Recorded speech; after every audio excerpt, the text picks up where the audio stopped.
I look at TikTok and I look at social media pretty often, but yet that doesn't stop me from doing the things I need to do for the day. For example, if I'm looking at TikTok, I'm going to look at it on the times where I have a lot of dead time. So if I'm driving to work, something of that sort, and I have a long drive to go to work, I'll be just scrolling through the TikTok videos.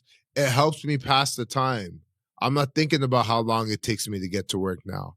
I'm just looking at the videos. By the time I look up, I'm at work. You see? So I killed off my dead time, but at the same time, I'm gaining information. I'm learning about certain things, and I'm incorporating them. Sometimes they recommend certain documentaries to look at, and I'll just go and check out these documentaries. Yeah, no, for sure. They'll have a lot of things. And then they'll give you like financial tips, or they'll give you motivational quotes. But again, mention this has to do with your algorithm. Your algorithm. I'm saying the informative aspect of it. Yeah, but most people that go on TikTok, they're not trying to go there for anything but entertainment, because at the end of the day, you don't know, like, not everyone knows the algorithm trick where it's like, oh, if I start looking at, women on my shit, it's going to start keep posting that on my thing. And it's like, okay, now I'm stuck in this rabbit hole of watching these videos of people twerk. No, but then it changes over time, because the thing is, they still drop other videos of other content. Yes, of course. They mix it. They're going to throw you some little stuff. They do experiments, just like any content, because they want to keep filtering new content to you as well. They want to make their platform be reachable to everybody. So they want, sometimes you're going to get random videos that have nothing to do with anything you like, right? 100%. And then you put not interested. They even have that on Instagram. They show ads. Yes. And then they go, are you interested in this or not interested? Yes. So whether you click yes or no, you give it the ticket information, and they'll understand how to market to you too. Yeah. And I seen on other sites too, they'll have ads. Google does that as well. When you go on certain sites, it's crazy. They have an ad, and they're asking you, are you interested or not? It's like, I'm just trying. So I'm supposed to tell you? Yeah, exactly. I'm surfing the web, and you're asking me, you're intruding in my life to ask me if I'm interested in this or not, which is crazy. But we're getting to that point of like, okay, so people, or the smart people, have understood that like humans need to be forced into doing things. Yes. You can't just leave the option for them. So once if you want something to go, you got to force feed. You can't just sit there and nonchalantly put it in there and expect people to go. It's almost like putting a product at a store and not putting it right in the front or right in the person's face. Or in the middle. Or in the middle, or the most strategic, like you said, like for the shelves, the eye level. All those things I see why they're important, because you have to force feed people. Color, they have a whole color theory. People like to be attracted to things, and they need to be forced into doing things.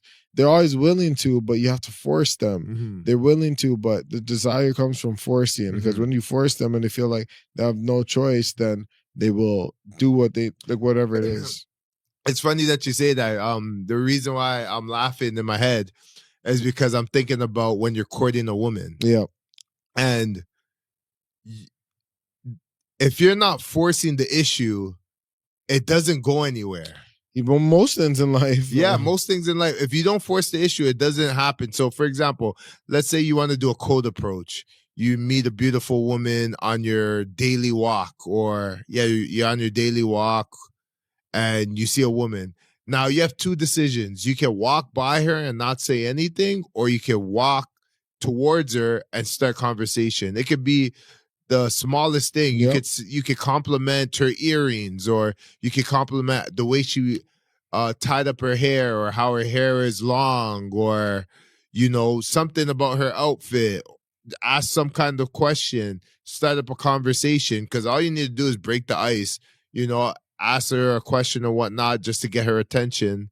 And that's because you forced the issue. So if anything comes out of that, it's because you broke that barrier where she was a stranger and you decided, I want to get to know this person. So you put yourself out there and force the issue for her to acknowledge you, because maybe she was in her own world. Maybe she had thoughts in her mind. She wasn't thinking about, a guy approaching her. She was thinking about, what am I going to eat for dinner? Like something dumb, you know what I mean? Silly.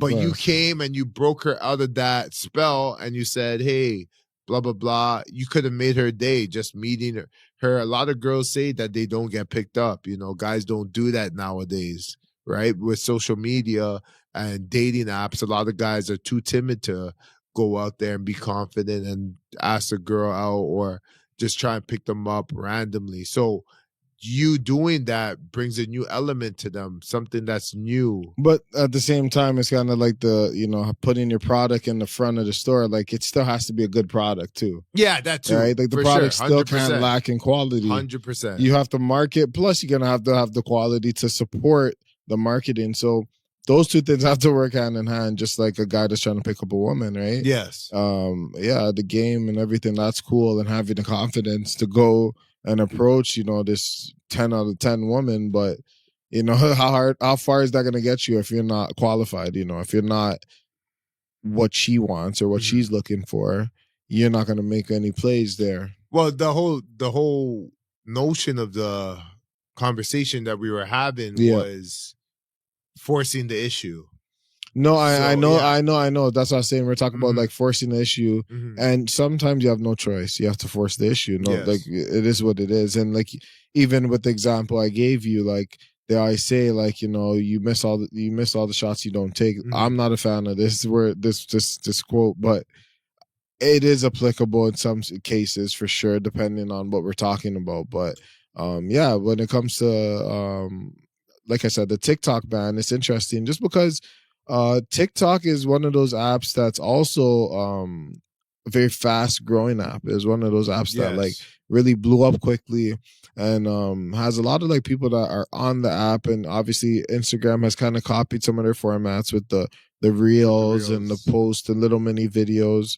That's why everyone is doing them Even now. Facebook has their little video shorts. Yeah, Facebook has the shorts. YouTube. I'm not going to say TikTok started that, but they definitely were one of the pioneers of making it popular. Let's just say they made more waves. I mean, Vine was one of the first that I seen of that kind, but somehow they fell off. I don't know how, but the trend came in the past, and then TikTok found a void that was unfilled, and they catered to the demographic that wanted to see that. I think it just went through an evolution stage where Facebook started off with pictures and stuff of that nature, and then staying in contact with old friends, and then Instagram was like the second version of that, for the newer generations, and it was more cooler because now you're seeing your parents on Facebook was like, that wasn't cool anymore.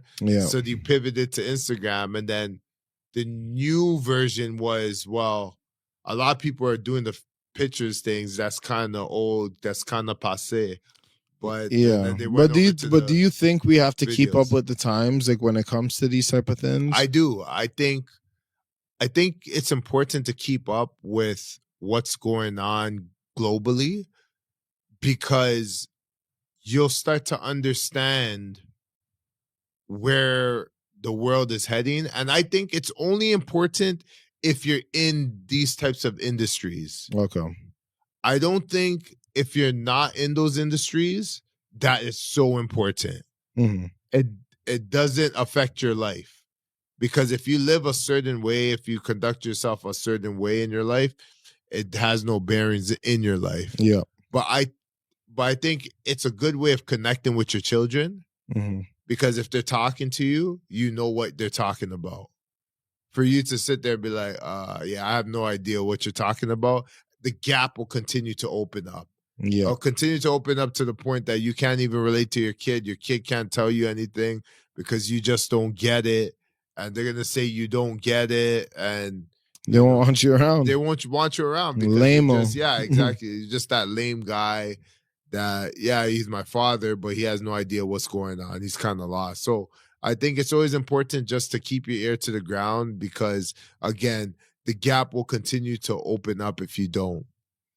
And that's interesting. I always think of social media if it's like necessary. I know it's not necessary, but it seems like it's such a mandatory thing to have. Like, if you pick up a woman. It's the metaverse. It's the metaverse, because even if you pick up a woman, like most likely she's gonna have Instagram. Yes. Most likely she's gonna have some type of social media you can connect with her on. And I always find people weird when they don't have it. And when they don't have it, you find them weird, and it's like, so exactly. We think this is the majority, So or we think like this some sketchy business must be going on because we don't know what you're doing. Like so people like that ability to know what people that even if they never seen them in years. Like at the end of the day, it's like you could have not seen me in years, but if I posted for the last 5 years, it seems like you've already you're close. And I know you've been to Cuba. I know you went out to Colombia. You went to Africa. Story just because they'll be like, oh, I seen you. You're running in the snow. Like